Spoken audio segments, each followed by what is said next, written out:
The endless scroll of notifications and demands leaves you feeling like a puppet on strings. Our modern world is a master of emotional exhaustion. But what if you could step off that chaotic stage and become the calm director of your own inner world? The ancient Stoics had a powerful secret for this exact challenge. They visualized life itself as a grand theater. The philosopher Epictetus said, "Remember that you are an actor in a play, playing a part according to the will of the playwright." This is the lost teaching of life as theater, a profound technique for achieving true emotional detachment. By the end of this exploration, you will possess a mental framework to transform overwhelm into unshakable peace. We will uncover how to play your assigned roles with excellence without being consumed by the drama. What part of your life feels most like a performance you did not choose? The Stoics believed life was a grand play, and you have a part to perform. This was not a call for pretense, but for profound self-awareness. This metaphor, championed by thinkers like Epictetus, draws a powerful line between the actor and the role. You are not the character you play, you are the consciousness behind it. The external world provides the stage, the other actors, and the script filled with unexpected lines and plot twists. Your only true duty is to perform your given part to the best of your ability, bringing your unique virtues to the role, without demanding that the entire production change to suit your personal preferences. The Roman Emperor Marcus Aurelius captured this spirit perfectly when he wrote, "Be like the rocky headland on which the waves constantly break. It stands firm, and round it the seething waters are laid to rest." And in another passage, he advises us to love the fate that the universe has assigned us. Think of a demanding job you hold, the long hours, the difficult colleague, the tedious tasks. This is your current script. You did not write it, you cannot control every line, but you can control the quality of your performance. You can choose to bring diligence, patience, and integrity to your work, playing the role of the dedicated professional with excellence, regardless of whether you feel tired or frustrated in the moment. The same applies to your role as a parent, a child, or a friend. These are parts you have been cast in. The script will throw you challenges, a child's tantrum, a parent's stubbornness, a friend's need. Your power lies not in rewriting the scene, but in how you choose to act within it. So, what is one key role you are performing in your life right now?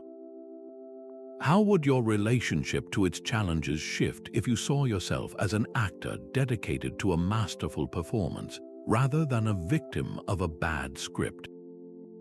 How often do you get frustrated because the play simply is not going your way? This feeling, this friction, is the very heart of the Stoic secret to emotional freedom. The director of this grand production is not you. You are the lead actor, but you did not write the script. You do not control the other cast members, and you certainly do not get to choose the audience's reaction. The ancient Stoics called this the dichotomy of control, a simple but life-changing idea. Your power extends only to your own performance, your judgments, your actions, and your desires. Everything else, the entire world outside your own mind, is the director's domain. The set may fall apart, another actor may forget their lines, a critic may write a scathing review. These are not yours to command. The philosopher Epictetus put it with stunning clarity. Some things are within our power, while others are not.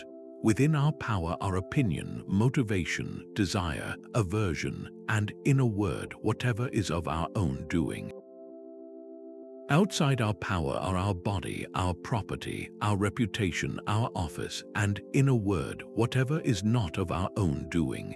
When you truly absorb this, a profound shift occurs. Emotional turmoil arises from fighting for control over things that were never yours to control in the first place. Think of being stuck in a traffic jam, your hands clenched on the wheel, your mind racing with frustration over the delay. The traffic is the set, the other drivers are the cast. This scene is entirely outside your control. Your only true power in that moment is your performance. You can choose to fume and stress, or you can choose to accept the situation, put on some music, and use the time for reflection. The jam itself is neutral. It is your judgment of it as a catastrophe that creates the suffering. Or consider a critical comment online. The words have been written, they are part of the script now. You cannot unwrite them. You can only control your next action, your performance. Do you engage in a furious, defensive reply, pouring your emotional energy into a battle you cannot win? Or do you acknowledge the comment without letting it dictate your inner state? Your reputation is partly in the director's hands, but your character and your response are yours alone. So take a quiet moment and bring to mind 3 things that caused you significant stress this past week. Now, with this new lens, sort them. Was the stressor something within your power, your own judgment and reaction, or was it something outside it, another person's behavior or an external event? This simple act of categorization is the first step toward stepping out of the drama and into the calm of the director's chair for your own mind. Behind the stage of public life, every Stoic cultivates a private sanctuary. This is your inner citadel, a mental dressing room where the noise of the performance cannot reach. While you act your part with excellence on the world stage, this is the quiet space you retreat to in order to remember who you truly are, the actor behind all the roles. The Roman Emperor Marcus Aurelius wrote often of this practice, advising himself, "People look for retreats for themselves in the country, by the coast, or in the hills." But this is altogether unphilosophical when you can at any hour retreat into yourself, for nowhere can a person find a retreat more full of peace or free from trouble than his own soul. Your soul is this sanctuary. It is where you step away from the heat of the spotlight and the chaos of the plot to make clear, rational judgments based on your core values, not your fleeting emotions. This inner citadel is immune to the director's changes, the critic's boos, or another actor's forgotten lines. It is the one part of the production that is solely and completely yours. Think of the last time you felt provoked, perhaps by a sharp comment from a coworker or a rude gesture from another driver. Your first, raw impulse is to react from the stage, to lash out as the character who has been wronged. But the Stoic practice is to take a single, mindful breath. That breath is your symbolic step off the stage and into your private dressing room. In that quiet moment, you separate from the role. You ask yourself, is my reaction virtuous? Is it necessary? Is it within my control? Then, and only then, do you choose your response and step back onto the stage to deliver your line. This is not suppression, it is conscious direction. So, what does your own inner citadel look and feel like in your mind? Is it a quiet library, a serene garden, or simply a blank, peaceful space? Defining this mental refuge makes it a real place you can visit the very next time the drama of life threatens to pull you into its chaotic script. To the Stoic, there are no mistakes in the universal script, only lessons. This is the profound foundation of Amor Fati, the love of one's fate. It is the practice of embracing every single event, not with passive resignation, but with active acceptance, seeing each moment as necessary and ultimately beneficial for the soul's development. The Stoics saw the cosmos not as a chaotic accident, but as a rational, providential order. Every line delivered, every plot twist encountered, is part of a divine narrative far greater than our limited perspective. The Roman philosopher Seneca captured the spirit of this perfectly when he wrote, Fate leads the willing and drags the unwilling. You can walk through your part with grace and understanding, or you can be dragged through it kicking and screaming, but the script unfolds all the same. The choice is not in the events themselves, but in your posture toward them. Consider a personal setback you might have faced, a job you did not get, a relationship that ended unexpectedly. In the immediate pain, it feels like a terrible error, a scene that should have been cut. But with the lens of Amor Fati, you reframe it. That missed opportunity was not a failure. It was a necessary plot twist that closed one door so another, more fitting path could be revealed. Perhaps it led you to a different career that better suited your talents, or it made space for a more genuine connection to enter your life later on. The bad event was, in fact, a crucial part of your character's arc, forging resilience and teaching you a lesson you could not have learned any other way. So think back on a past difficulty that felt overwhelming at the time. Can you now identify a positive lesson, a hidden strength, or an unexpected new direction that grew from that very experience? Recognizing this pattern is how you stop fighting the script and start learning from its deepest wisdom. Are you the mask you wear or the person wearing it?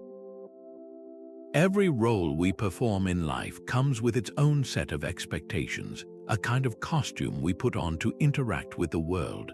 The Stoics called this the prosopon, the mask or persona. This mask is not a lie. It is the necessary face of a parent, an employee, or a leader. But a critical danger emerges when we glue that mask to our skin, when we forget there is a face of authentic character beneath it. Your true self is not the mask of the always agreeable coworker or the perpetually cheerful friend. Your true self is the virtuous character making the conscious choice to wear that mask for a specific, dutiful purpose. The goal is to use the mask without letting it use you. Epictetus offered a powerful shield for this very challenge when he said, "Remember, it is not the one who gives the abuse who insults you, but your judgment that he is insulting you." When someone criticizes the mask you are wearing, the role you are playing, their words reflect their own character and judgments, not the core of who you are. Their reaction is part of their performance on the stage. You, however, retain the power to judge whether their critique has any merit and to decide if your mask needs adjustment, all without letting their words shatter your inner peace. Consider the intense pressure to conform on social media. The platform itself is a giant, brightly lit stage. The mask you might feel pressured to wear here could be one of constant success, curated happiness, or popular opinions. You might feel the audience's eyes demanding a performance that goes against your true values. The Stoic response is not to smash the mask in defiance, but to ensure the mask you choose to wear is aligned with your inner virtues. You act with integrity, posting and engaging in ways that feel authentic to you, regardless of the number of likes or the chorus of anonymous critics. Your performance is for an audience of one, your own conscience. So, bring to mind one specific situation in your own life where you feel a distinct pressure to wear a mask that conflicts with your deeper values. Where does that tension lie for you? Simply noticing this friction is the first act of taking off the mask, even if just for a moment, to remind yourself of the person standing steadfastly behind it. The applause and boos of the crowd are equally meaningless to a Stoic performer. Your true success is not measured by the volume of the cheers or the silence of disapproval from the audience. It is measured solely by the integrity of your performance. The ancient Stoics understood that seeking external validation is a dangerous trap. It hands the control of your inner peace over to a fickle crowd whose opinions shift with the wind. Your happiness becomes dependent on something you can never truly control, the thoughts and words of others. Their praise and their criticism are simply part of the script, lines written for them to deliver. These lines are not a verdict on your soul, but a reflection of their own character, their own judgments, and their own role in the play. The Roman Emperor Marcus Aurelius constantly reminded himself of this, writing in his private journal, "In a little while you will have forgotten everything." In a little while everything will have forgotten you. He was not being bleak but profoundly free. He recognized that the desire for fame, for universal approval, for a legacy that outlives you, is just another form of clinging to the audience's reaction. That reaction, whether today's gossip or posthumous fame, is entirely outside your control and ultimately fleeting. Your only lasting project is the quality of your own character. Consider the modern example of a performance review at work. The document lands in your hands, filled with feedback. Some comments are constructive and useful for honing your skills, while others might feel personally critical or unfairly harsh. The Stoic approach is to read this review as if you are an actor receiving notes on a performance, not an indictment of your worth. You can calmly sift through the feedback, accepting the technical notes that help you improve your craft for the next scene, while letting the emotionally charged language or the reviewer's own biases roll off you like rain on a coat. The review is part of the play. Your virtue, your dedication, and your willingness to learn are the only parts of the performance that truly belong to you. So take a quiet moment for a difficult but revealing question. When was the last time you altered your behavior, made a choice, or stifled a part of yourself primarily for the approval of others? That instinct is the very hook that pulls you from the calm of the director's chair back onto the stage, desperate for applause that can never truly satisfy. The Stoic's secret weapon for remaining calm on opening night is rehearsing for disaster. This ancient practice, known as premeditatio malorum, is not about pessimism but about psychological preparedness. It is the disciplined act of walking through potential misfortunes in your mind before they ever happen on the world stage. By mentally rehearsing the loss of a job, the sting of criticism, or the pain of an illness, you strip the future event of its element of surprise and its terrifying power. The philosopher Seneca captured the essence of this technique when he wrote, "He robs present ills of their power who has perceived their coming beforehand." When you have already lived through a scenario in the quiet of your own mind, its arrival in reality feels less like a catastrophe and more like a scene you have already practiced. This is the ultimate dress rehearsal for life. Imagine you are deeply anxious about an upcoming difficult conversation with a family member. The script of this scene is uncertain, and the potential for conflict feels overwhelming. Now, instead of dreading it, you sit in your inner citadel and rehearse it. You visualize the other person saying the very words you fear most. You feel the initial jolt of emotion, and then you practice your response. You see yourself breathing, staying grounded in your virtues, and delivering your lines with calm integrity, regardless of their performance. You are not wishing for this outcome, you are simply preparing for it. When you walk into the actual conversation, the emotional charge is diminished. It feels familiar, manageable, a performance you are ready to give. The same applies to fearing a job loss. Mentally walk through the event, from receiving the news to updating your resume and beginning the search for a new role. Feel the temporary fear, then watch yourself taking the first practical steps forward. This rehearsal transforms a vague monster of anxiety into a series of manageable actions, a script you can follow with purpose. So, take the next 2 minutes. Close your eyes if you wish and bring to mind a common fear that has been lingering in your thoughts. It could be a professional setback, a personal rejection, or a minor daily frustration. Now mentally rehearse it unfolding. Do not rush away from the discomfort. Observe how, by facing it deliberately in your mind, its power over your present moment begins to soften. No script survives first contact with the actors. The Stoic is a master of improvisation. The playwright hands you your lines, but the other performers might stumble, the backdrop could fall, or a storm might suddenly drown out the entire performance. These are the unrehearsed scenes, the moments that truly test your character. Stoicism does not promise you a perfect, predictable play. It equips you to thrive within the beautiful chaos of the unscripted. The goal is not to control every event, but to master your response to every event. The philosopher Epictetus offered what might be the ultimate key to this freedom when he taught, "Do not seek for events to happen as you wish, but wish for events to happen as they do, and your life will go smoothly." This is not about giving up. It is about aligning your desires with reality itself, so that you no longer fight the current of the river but learn to swim with it, using its very force to propel you forward.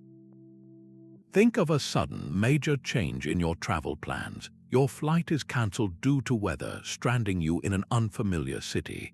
The script you had written in your mind of arriving on time and settling into your hotel is now useless. The immediate, untrained reaction is one of frustration and anger.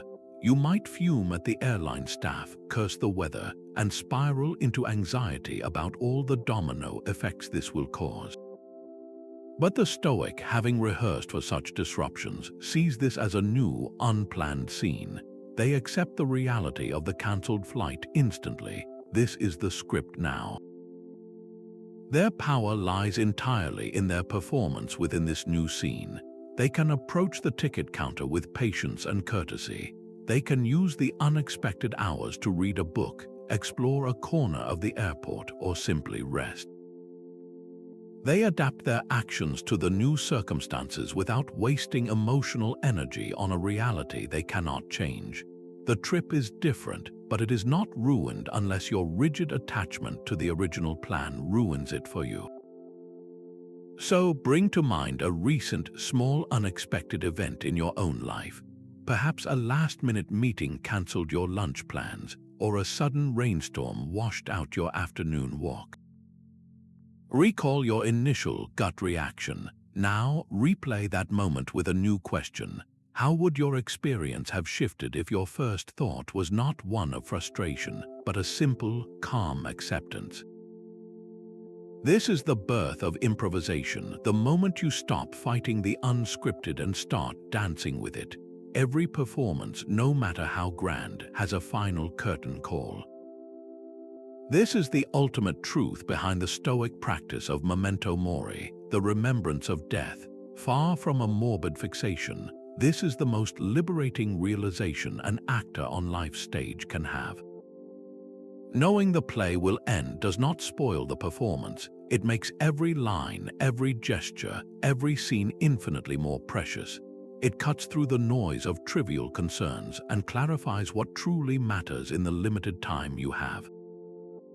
The Roman Emperor Marcus Aurelius returned to this thought again and again to ground himself, writing, "You could leave life right now. Let that determine what you do and say and think." He saw death not as a terrifying monster waiting in the wings, but as a simple, natural part of the cycle, as necessary as an actor taking a final bow to make room for the next play. When you genuinely hold the awareness that your time here is finite, the petty dramas that once consumed you, the longing for applause, the fear of criticism, all of it begins to lose its power over you. Your focus shifts from the audience's reaction to the quality of your own character's arc. Think of how you would approach a mundane Tuesday if you knew it was your last. The spilled coffee would not spark irritation, but a quiet appreciation for the warmth of the cup in your hands. The tedious commute would become a chance to observe the world one final time. A simple practice is to let this awareness greet you each morning. Before you check your phone, before you step onto the day's stage, take one silent minute. Acknowledge that this day, like all others, is a gift with an uncertain end. This single thought can transform ordinary moments into scenes of profound beauty and infuse your actions with a gentle urgency. So, with this in mind, ask yourself a question that can reshape your entire performance. If you knew this was your final year, what role would you strive to perform with more excellence and virtue? Wealth, status, and health are just props on the stage. They are not the performance itself. These are the tools you use to act your part with excellence, but they are temporary, borrowed items. The Stoics had a precise and powerful term for these things: preferred and dispreferred indifference. An indifferent is something that does not contribute to your virtue or your vice. Health is generally preferred over sickness, just as wealth is preferred over poverty, but neither one is inherently good or evil. Your moral character is the only true good, and that can be expressed whether you hold the prop of wealth or the prop of poverty. The philosopher Epictetus drew the line with absolute clarity when he taught, "Some things are up to us and some are not up to us. Our opinions are up to us, our impulses, desires, aversions. Our bodies are not up to us, nor our possessions, our reputations, or our public offices. Your body is a prop, your bank account is a prop, the title on your business card is a prop. You can use them well in your performance, but if the director takes them away, your ability to act with virtue remains completely intact. Imagine a person who has built a comfortable life, who suddenly faces a financial disaster that erases their material security.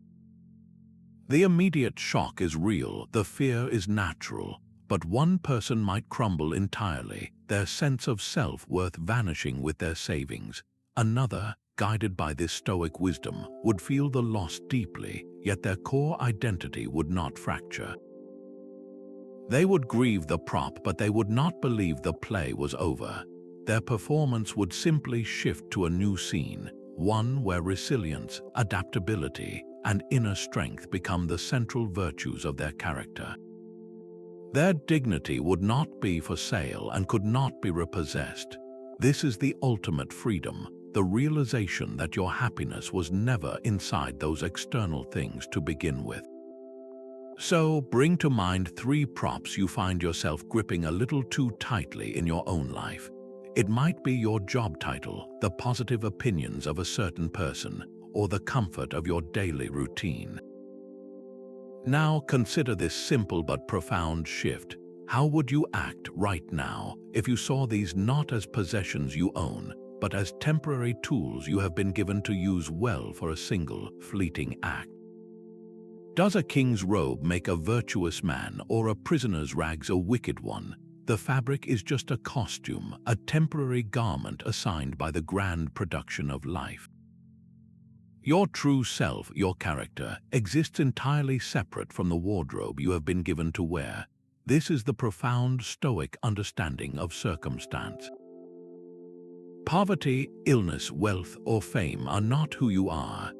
They are the costumes you must wear for a scene or for an entire act, but the quality of your performance is measured by your virtue, not your wardrobe. The philosopher Seneca, who experienced both immense wealth and brutal exile, wrote, "A good mind possesses a kingdom beyond all kingdoms." He meant that your inner character is a sovereign territory, untouched by the external conditions of your life.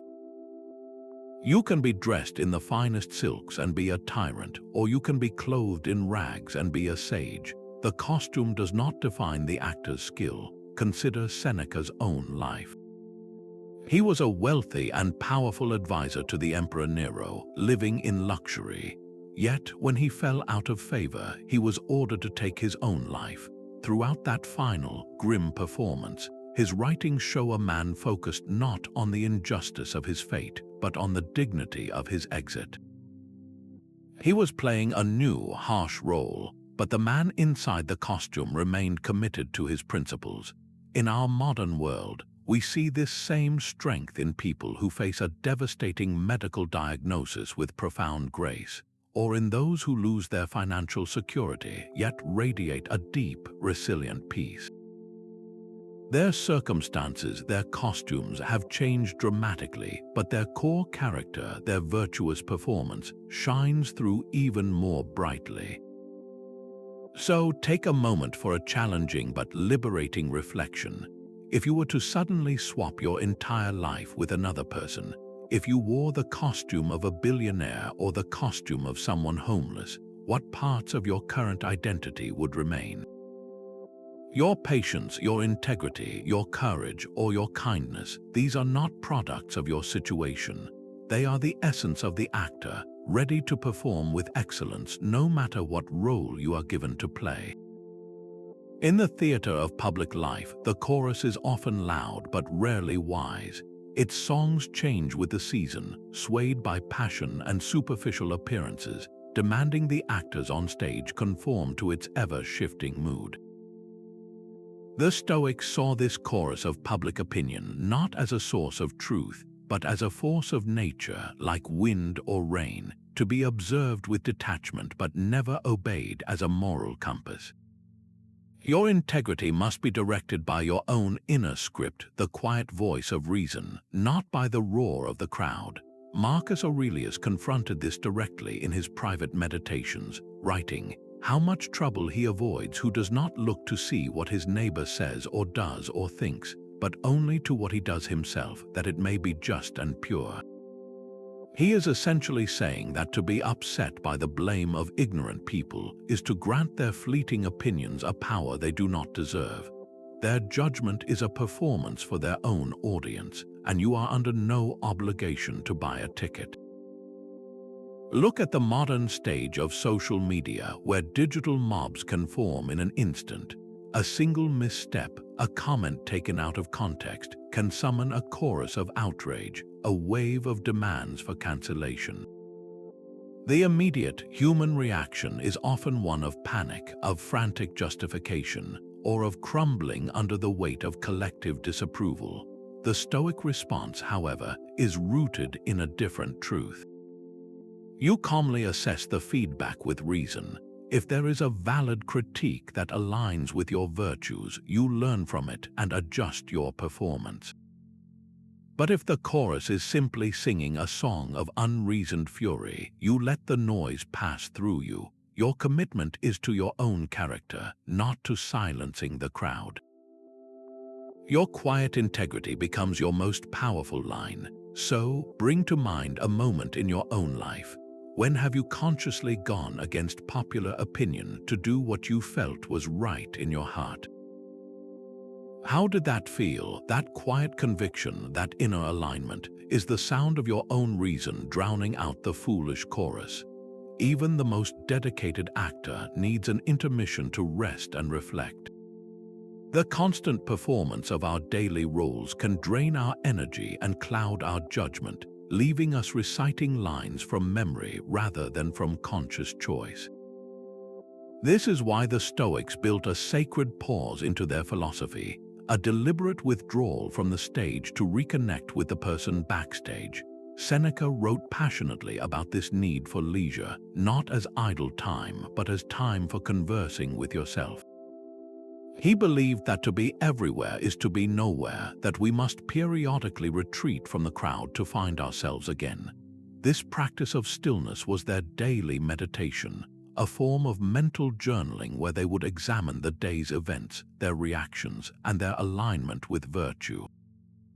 It is in this quiet intermission that the noise of the performance fades, allowing you to hear the quiet director's voice of your own reason.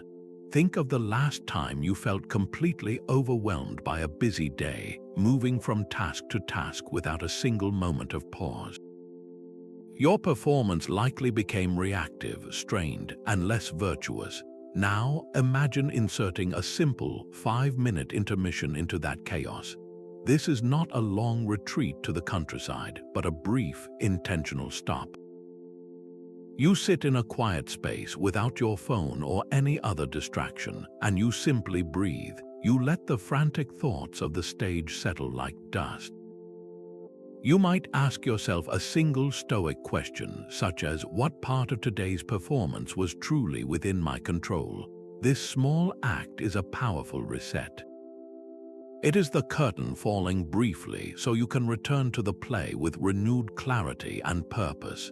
Your challenge is to schedule a 10-minute intermission for yourself today. Find a quiet corner, leave all screens behind, and simply be with your own thoughts. This is not wasted time. It is the essential stillness that makes all your action more purposeful.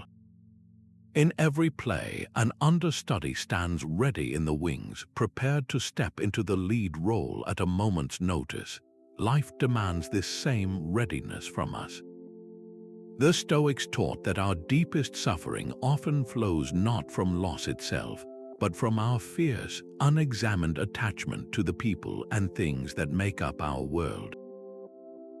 By consciously preparing for absence, we do not cheapen our love, we purify it. We learn to appreciate what we have without being controlled by the desperate fear of its loss. This mental rehearsal is the work of the wise understudy within us all. The philosopher Epictetus gave perhaps the most poignant instruction for this practice. He advised a parent to kiss their child good night while quietly remembering that the child is mortal, that they may not be there in the morning. This is not a morbid wish, but a profound exercise in presence. It forces you to see the person before you not as a permanent possession, but as a precious, temporary gift. That awareness infuses a simple goodnight kiss with a depth of tenderness and attention that clingy fear could never provide. You love more fully when you're not preoccupied with securing that love forever. Try this with a cherished object in your life, perhaps a family heirloom or a favorite piece of art. Instead of worrying about its safety, mentally visualize it gone. Feel the initial pang of loss, and then watch as your focus shifts. You realize that its true value was not in its physical permanence, but in the joy and meaning it provided while it was with you. This realization severs the chain of anxiety, leaving only a cleaner, more liberated appreciation. Your love for the object remains, but the fear of losing it loses its power to poison your present moment. So bring to mind someone you love deeply. For just a moment, hold them in your thoughts not as someone you own, but as a fellow actor in a grand, temporary production. Can you feel the quality of your love shifting? This practice does not build walls around your heart. It opens you to a more courageous and resilient form of love, one that can celebrate the present without being shattered by the inevitable changes of the future. A bad review might sting, but it says more about the critic than the play. Your performance on the world stage will inevitably be met with applause, silence, and sometimes sharp disapproval. The Stoic approach is to treat all judgment, especially the unfair kind, as a critic's review. You read it, you consider its merits for improving your craft, and you place it back down without letting it rewrite your entire script. Marcus Aurelius constantly reminded himself of this, writing in his private thoughts, "When you are offended at any man's fault, immediately turn to yourself and reflect in what way you too have erred." His wisdom points to a profound shift.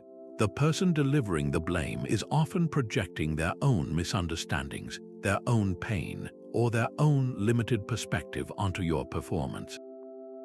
Their review is a reflection of their character, not a verdict on yours. You cannot control the words they write, but you hold absolute power over how you choose to read them. Imagine you have poured your heart into a major project at work. You present it with pride, only to receive a scathing, seemingly unjust email from a colleague. The initial rush of heat to your face is natural. The untrained mind wants to fire back an equally harsh reply, to defend and explain and prove them wrong. This is the actor on the stage, reacting impulsively to a boo from the audience. The Stoic, however, takes a breath and steps into the quiet of their inner citadel. They open the email a second time, not as a wounded performer, but as a calm director analyzing a piece of feedback. They ask rational questions. is there a single, useful technical note buried in this emotional critique? Perhaps there is one small point about clarity that can actually help me improve my next presentation. If so, I accept that note with gratitude and discard the rest. Is the criticism purely a matter of personal taste or a reflection of the critic's own bad day? If so, I place the entire review in the mental bin reserved for things outside my control. My self-worth remains anchored not in their opinion, but in the knowledge that I prepared diligently and acted with integrity to the best of my ability in that moment. Their words cannot touch that core truth unless I hand them the key. So, bring to mind a specific criticism from your past that left a mark. It could be a comment from a boss, a parent, or a friend. Now replay that moment with this new Stoic lens. Separate the feedback from the feeling. Was there a sliver of useful direction for your future performances? And crucially, can you now see how the rest of the review was more about the critic's own script than it was about yours? Even the greatest actors flub a line. The goal is progress, not perfection. This truth lies at the heart of a truly resilient Stoic practice. You are an actor in a grand, complex play, and you will sometimes forget your lines, miss your cue, or stumble over a piece of the set. The philosophy was never about achieving a state of flawless, robotic perfection. It is about the continuous, dedicated pursuit of virtue, a journey where missteps are not failures but essential lessons in the script. Beating yourself up for an imperfect performance is like an actor refusing to go on stage for the second act because they made a single error in the first. It misses the entire point of the production. The wise playwright Seneca offered gentle encouragement for this very human struggle when he wrote, "Begin at once to live and count each separate day as a separate life." He is telling us that every sunrise is a new performance, a fresh chance to apply the lessons from yesterday's flawed scenes. You can be better today because of the mistakes you made yesterday, not in spite of them. Think of the common fear of public speaking. The stage is set, the audience is waiting, and the pressure to deliver a perfect, memorized speech can be paralyzing. But what if you stepped onto that stage seeing yourself not as a reciting machine, but as a Stoic actor dedicated to communicating a message with sincerity? If you stumble over a word, you do not collapse inwardly with shame. You acknowledge the flub with a calm breath, perhaps even a slight smile, and you continue with your message. The audience, more often than not, will respond to your genuine composure far more than they would to a brittle, flawless recitation. The same applies to a mistake at work. Sending an email with a significant error can feel like a catastrophic failure. The untrained mind spirals into anxiety about reputation and consequences. The Stoic mind, however, accepts the error as a done thing, a line already spoken on the stage. It immediately focuses on the next virtuous action, the performance of making a sincere correction, of learning the lesson to prevent a repeat, and of moving forward without being consumed by self-recrimination. This self-compassion is the fuel for genuine growth. So, bring to mind one specific flawed performance from your own past, a conversation where you lost your temper, a project where you dropped the ball, a moment of cowardice when you should have spoken up. Can you look back at that actor on that stage, not with harsh judgment, but with the understanding that they were doing their best with the script they had at that moment? What essential lesson did that very stumble teach you about patience, preparation, or courage? Forgiving that past performance is not about excusing poor behavior. It is about integrating its wisdom so you can walk onto today's stage a little wiser, a little more resilient, and ready to perform your next lines with greater virtue. No actor performs alone. We are all part of a supporting cast for humanity. This interconnected duty is a core Stoic principle known as oikeiosis, the understanding that we are naturally meant for community. Your journey toward inner peace was never intended to be a solitary one. The emotional detachment you cultivate backstage is not a license for indifference on the stage itself. Its true purpose is to free you from the static of personal drama so you can perform your social roles with greater clarity, justice, and kindness. Your duty extends to every other actor in this grand production. The Roman Emperor Marcus Aurelius wrote directly to this point, reminding himself, "We were born for cooperation, like feet, like hands, like eyelids, like the rows of upper and lower teeth. To act against one another is unnatural. Your role is intrinsically linked to the roles of others. You cannot deliver a masterful performance if you are tripping your fellow actors or refusing to listen to their lines." Your detachment from outcomes is what allows you to engage with people more effectively, not less. Think of a simple daily interaction, like holding a door open for a stranger who is struggling with packages. This is not a grand gesture, but it is a perfect performance of your supporting role. You are not doing it for a thank you or for any particular outcome. You are doing it because it is a just and kind action that supports the smooth flow of the entire human production. The same principle applies on a larger scale. Serving on a community board, volunteering your time, or simply listening patiently to a colleague's frustration are all ways you fulfill your duty to the cast.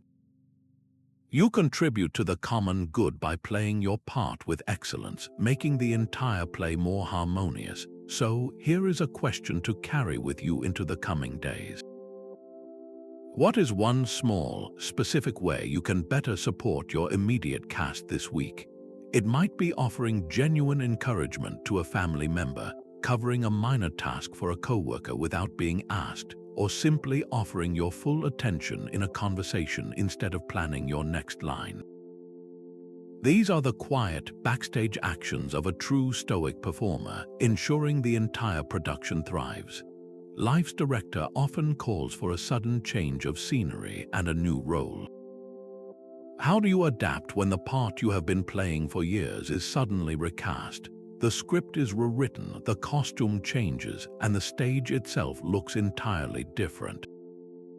This is the inevitable rhythm of a human life, the movement from one act to the next. A thriving career gives way to retirement.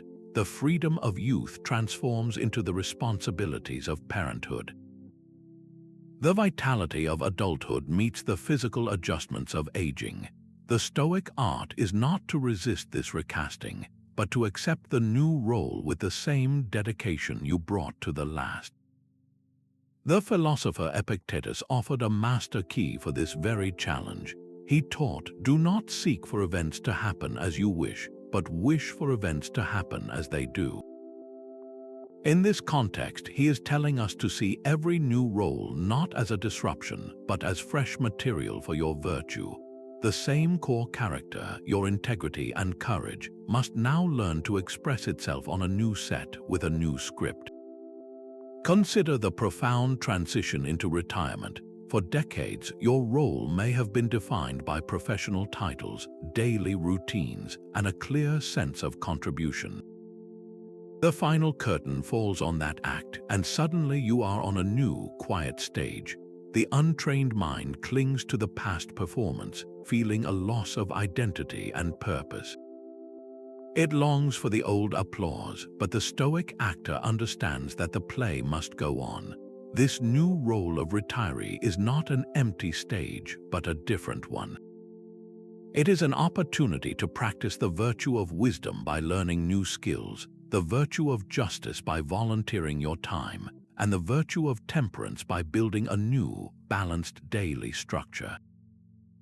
The core of who you are, the actor, has not diminished. You are simply being asked to perform a different kind of part, one that requires a new kind of courage.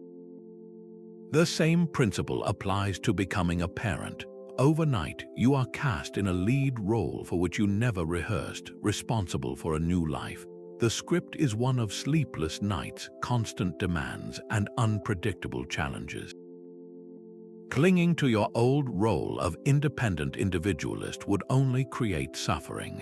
The graceful transition involves accepting this new part with all its lines and responsibilities, seeing it as the ultimate material for practicing patience, unconditional love, and resilience. Your virtue is being forged in a completely new context. So, what major life transition are you currently facing or quietly anticipating? Is it a career change, an empty nest, or a new family dynamic? Now, reframe that looming change not as a threat to your identity, but as a new role you have been assigned to master. What virtues might this new part demand from you that your previous one did not? The most important lines in the play are the ones you speak to yourself.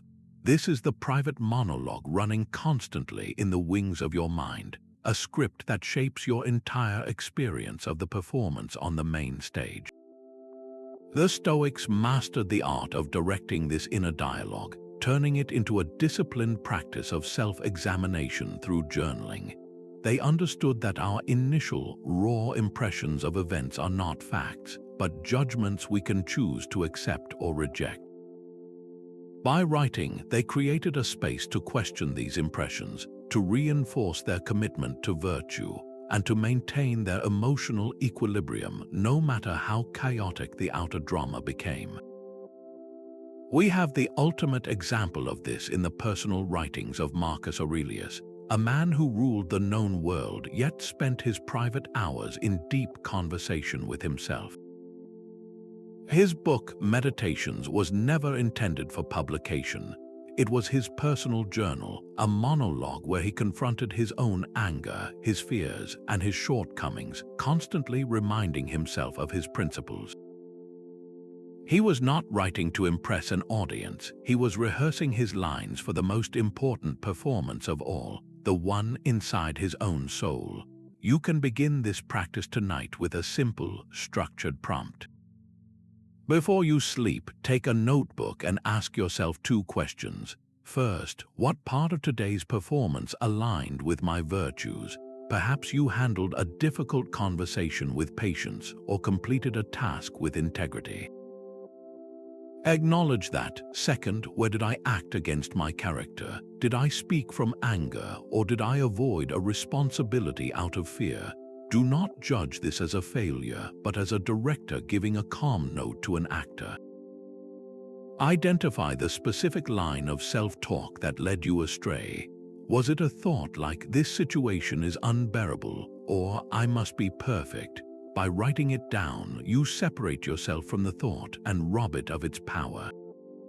Your challenge is to become the audience to your own mind for just 1 hour.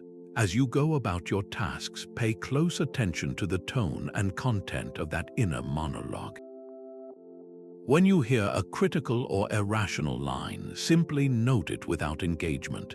That act of observation is the first step toward rewriting the script from a place of conscious choice, not reactive habit.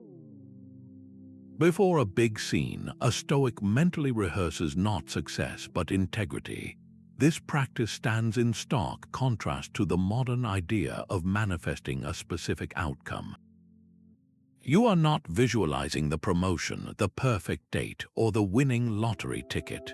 You are visualizing your own character under pressure. You are running through the script of a challenging situation, focusing entirely on how you will act with courage, how you will speak with justice, and how you will think with wisdom, no matter what the other actors do or how the scene concludes. The goal is to embed the performance of virtue so deeply that when the moment arrives, it feels familiar, almost automatic. Seneca championed this very technique, urging his readers to pre-rehearse facing poverty or illness with fortitude. He believed that by anticipating potential hardships and picturing ourselves navigating them with resilience, we disarm fortune of its sharpest weapons. We are not wishing for these things to happen, but we are building an inner citadel so strong that their arrival cannot breach our peace. Think of an upcoming difficult conversation you have been dreading, perhaps a request for a raise or a talk with a teenager about a broken rule. Instead of anxiously picturing the other person agreeing or getting angry, close your eyes and rehearse your own performance. See yourself breathing calmly. Hear your voice speaking with respect and clarity, stating your case without aggression or neediness. Visualize yourself listening patiently to their response, even if it is critical, and responding from a place of principle rather than wounded pride. You are not directing their lines, only your own. The outcome of the conversation is in the director's hands, but the quality of your performance is yours alone to command. This mental run-through transforms anxiety into preparedness. So, pick one small challenge you anticipate facing tomorrow. It could be a tedious meeting, a crowded commute, or a household chore you always put off. Tonight, as you lie in bed, spend just a few moments not worrying about it, but vividly picturing yourself moving through that situation with a specific Stoic virtue. See yourself exercising patience in the traffic, diligence in the chore, or temperate wisdom in the meeting. This is not about scripting a perfect life. It is about preparing a virtuous performance for whatever life decides to put on your stage. The truest test of character is how you perform when the theater is empty. When the final audience member has departed and the lights dim to darkness, the performance you give is for you alone. This is the ultimate expression of Stoic self-sufficiency, acting with virtue purely for its own sake, with no expectation of applause or fear of criticism. The reward for a good deed is found in the doing of it, not in the external reaction it might generate. The philosopher Epictetus cut to the heart of this when he instructed his students, try to enjoy your great advantages while you have them, not as something your own, but as though they were lent to you. Be like a guest at a dinner or an inn. He was teaching that our actions should flow from an internal compass of what is right, not from the temporary decorations of praise or social approval. Integrity is what remains when you strip away every witness. Consider the simple, powerful example of finding a lost wallet on a deserted street. It is filled with cash and identification, but there is not another person in sight. No one would ever know if you kept it. The easy, self-serving action is clear, but the Stoic actor performing on an empty stage sees only one script that aligns with justice and honesty. The right action is to return the wallet, not because you might be seen, not for a thank you, but because it is the right action. The virtuous choice is its own reward, a private confirmation of your character. The same principle applies to your work on a tedious report that you know your boss will only skim, or to the extra effort you put into a household task that no one will ever notice. Do you cut corners because you can, or do you perform the task with excellence because that is the person you have chosen to be? Your answer defines the quality of your character far more than your public persona ever could. So, let this question sit with you for a moment. What is one thing you would do differently if you knew absolutely no one would ever find out? The honest answer reveals where you are still performing for an audience and where you have truly begun to act for virtue itself. What if the only standing ovation that mattered came from within? This is the Stoic secret to a joy that cannot be taken from you. The world's applause is fleeting and fickle, but the profound, quiet satisfaction of knowing you acted with integrity, that you performed your part with virtue regardless of the outcome, is a reward that settles deep in your soul. It is a peace that no external criticism can shatter and no failure can diminish. The Roman Emperor Marcus Aurelius wrote directly to this point in his private journal, stating, "The reward of a good action is to have done it."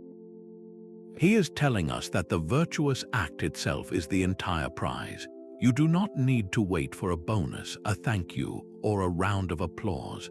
The moment you choose justice over convenience, courage over comfort, or kindness over indifference, you have already received your standing ovation. It echoes in the quiet certainty that you have aligned yourself with nature and reason. Think of the last time you performed a small act of kindness completely anonymously, perhaps leaving a generous tip for a hardworking server you will never see again, or helping a stranger without waiting for any recognition. Recall the warm, private glow that followed you afterward. That feeling is not pride. It is the inner confirmation that you have played your part well.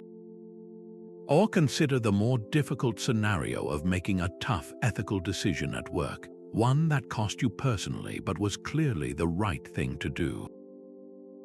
The external outcome might have been difficult, but if you acted from principle, you were left with a clear conscience and a deep, unshakable respect for yourself.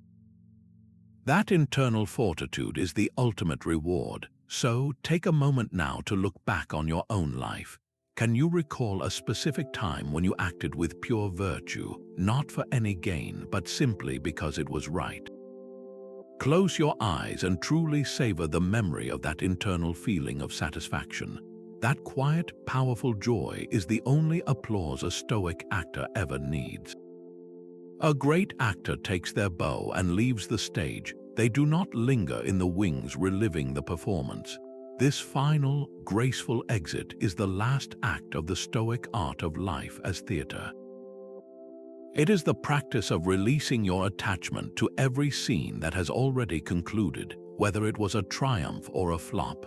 Clinging to the past, whether through pride or regret, is like an actor refusing to leave the stage after the curtain has fallen, demanding that the audience continue to applaud a show that is long over.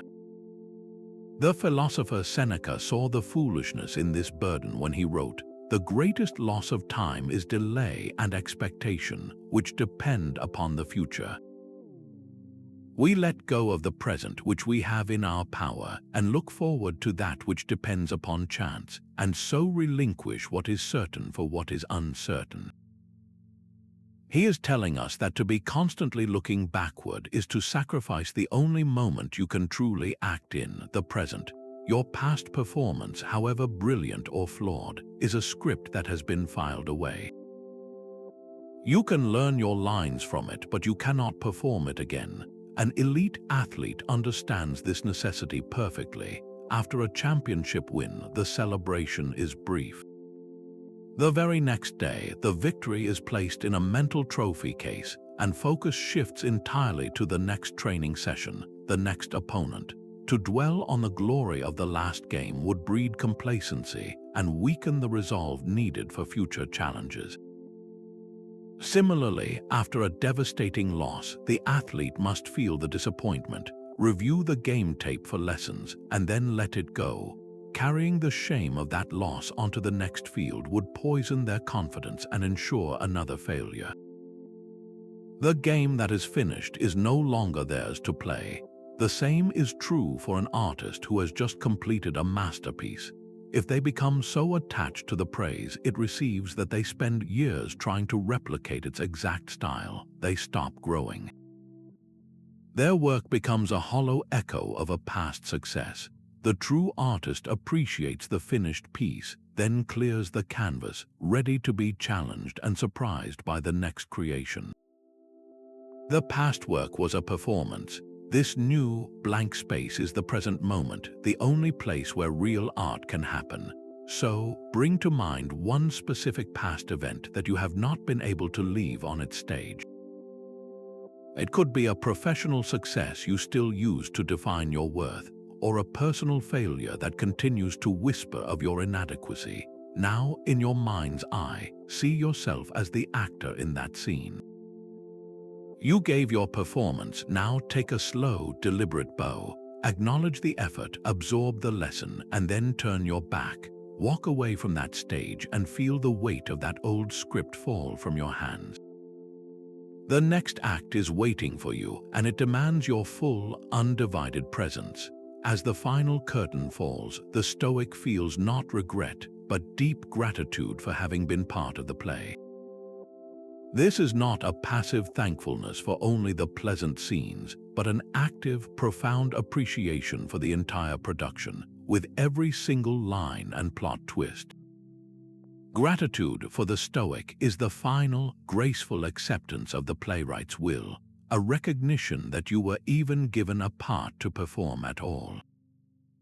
Marcus Aurelius framed this ultimate acceptance when he wrote, "Accept the things to which fate binds you, and love the people with whom fate brings you together, but do so with all your heart." He is telling us to embrace our entire script, not just the easy acts, with a full and thankful heart. This perspective transforms how you see your entire life story. The difficult boss was not a villain, but a rigorous acting coach who forced you to develop patience. The financial struggle was not a punishment, but a scene that taught you resilience and creativity. The heartbreak was not a tragedy, but a plot twist that cleared the stage for a new, more authentic connection to enter. Each of these was a necessary gift, a piece of dialogue essential to the development of your character. You can begin to cultivate this outlook with a simple, daily practice. Each evening, as you reflect on the day's performance, consciously identify 3 things for which you are grateful. But make one of them a specific challenge or difficulty you faced. Perhaps you are grateful for the tedious commute because it gave you quiet time for reflection. Maybe you are thankful for the stressful project deadline because it revealed a capacity for focus you did not know you possessed. Or you could feel gratitude for a difficult conversation because it offered a chance to practice courage and clear communication. This act of reframing is not about pretending the hardship was enjoyable, but about recognizing its role in your growth. So, take out a piece of paper or open a note on your phone. Your task is to list 3 things about your current life circumstances for which you can feel this stoic gratitude. Include 1 current struggle. See if you can perceive the hidden gift within it, the way it is shaping the person you are becoming.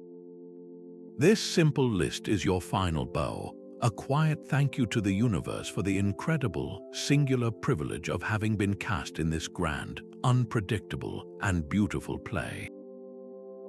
Your performance on the stage of life is the only thing that ever truly belonged to you. This entire journey through the Stoic theater has one ultimate purpose: to grant you the emotional detachment needed for unshakable inner peace. We have walked through the wings of this ancient practice, from understanding your assigned roles with excellence to retreating into your private inner citadel. We explored the freedom of loving your fate, of seeing every event as a necessary lesson in the script. We learned to wear our social masks without being consumed by them, and to treat both applause and criticism as nothing more than the fickle sounds of the audience. This mindset is a profound alchemy, transforming every challenge from a personal affront into an opportunity to practice virtue, to grow stronger, and to play your part with greater integrity. The philosopher Epictetus offered the final key to this entire practice when he taught, "He is a wise man who does not grieve for the things which he has not, but rejoices for those which he has."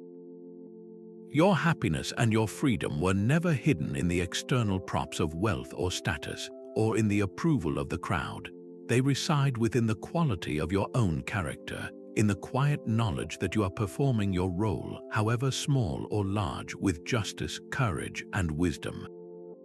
So, as the curtain closes on this exploration, one simple question remains. Which single practice from this theater of the mind will you choose to rehearse starting today? Will it be the morning reflection in your inner citadel, the mental rehearsal for a difficulty you fear, or the conscious release of a past performance you have been clinging to? Your next act begins the moment you make that choice. If this path toward a more peaceful and directed life resonates with you, consider joining our growing community. Subscribe for more insights into applying these timeless Stoic wisdom to the beautiful, chaotic stage of your modern